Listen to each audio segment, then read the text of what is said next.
चलिए देखते हैं प्रश्नावली 11.4 का 7वां प्रश्न क्या कह रहा है। कह रहा है उस गोले का आयतन ज्ञात कीजिए जिसका पृष्ठीय क्षेत्रफल 154 सेंटीमीटर स्क्वायर है। ठीक है, देखिए हमें गोले का आयतन बताना है और पृष्ठीय क्षेत्रफल दिया हुआ है, तो मैं क्या करूंगा कि पृष्ठीय क्षेत्रफल से पहले त्रिज्या ज्ञात कर लूंगा और उस त्रिज्या को रख कर गोले का आयतन ज्ञात कर लेंगे। ठीक है, तो चलिए देखिए सबसे पहले क्या लिखूंगा कि गोले का पृष्ठीय क्षेत्रफल बराबर 154 सेंटीमीटर स्क्वायर, इतना दिया हुआ है। अब गोले का पृष्ठीय क्षेत्रफल का सूत्र क्या होता है, तो मैं आपको बता दूं कि 4 पाई आर स्क्वायर बराबर 154 सेंटीमीटर स्क्वायर। चलिए तो यहाँ से आर स्क्वायर बराबर क्या हो जाएगा 154 बटे में 4 पाई। ठीक है, चलिए अब यहाँ से हो जाएगा 154 बटे में 4 पाई का मान रखोगे 22/7, तो 22 नीचे हो जाएगा और 7 ऊपर हो जाएगा, जाकर के ऐसे मल्टीप्लाई हो जाएगा।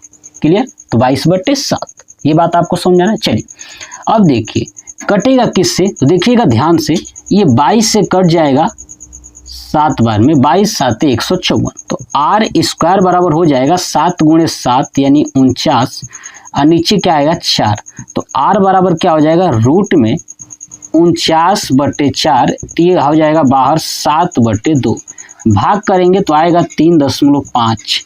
क्या चीज सेंटीमीटर में है तो सेंटीमीटर, यानी आर बराबर आ गया 3.5 सेंटीमीटर।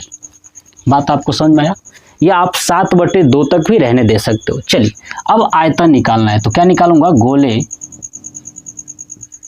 का आयतन। अब गोले का आयतन क्या होगा 4/3 पाई आर क्यूब। देखिए 4/3 पाई का मान रख दीजिए 22/7, आर का मान रख दीजिए 7/2 चाहे 3.5, तो मैं 7/2 रख देता हूँ। क्यों? क्योंकि दशमलव में रखेंगे तो फिर उसको कन्वर्ट करना है, क्योंकि देखिए 7 यहाँ है और 7/2 रखूँगा तो कट जाएगा, इसलिए मैं 7/2 ही तक रहने देता हूँ। ठीक है, तो देखिए यहाँ पे हो जाएगा 7/2, तो रख दीजिए यहाँ पे 7/2 का क्यूब। ठीक है, और ये सब सेंटीमीटर है इसलिए सेंटीमीटर क्यूब। चलिए देखिएगा अब ये क्या होगा 4/3 गुणे 22/7 गुणे 7 गुणे 7 गुणे 7 अब बटे में 2 गुणे 2 गुणे 2, क्योंकि 3 बार है। चलिए 7 से 7 कट गया, 2 दूना 4, ये 4 कट गया। ठीक है, अब ये कटेगा नहीं, ये कट जाएगा, 2 से कट जाएगा, ये 11 बार। ठीक है, तो क्या बचा 11 गुणे ये 7 और 7 यानी 49, 7 गुणे 7 बटे में क्या बचा सिर्फ 3 है ना, तो 7 7 49, क्या हो गया ये 49 बटे में 3। ठीक है, देखिए 3 सेंटीमीटर क्यूब।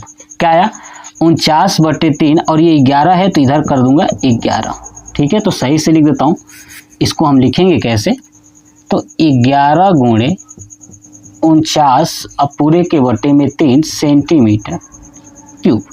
ठीक है, चलिए अब गुणा करेंगे तो क्या होगा 9 एकम 9, मतलब कि 9 हो जाएगा, 9 4 13, 4 और 1 5/3 सेंटीमीटर क्यूब।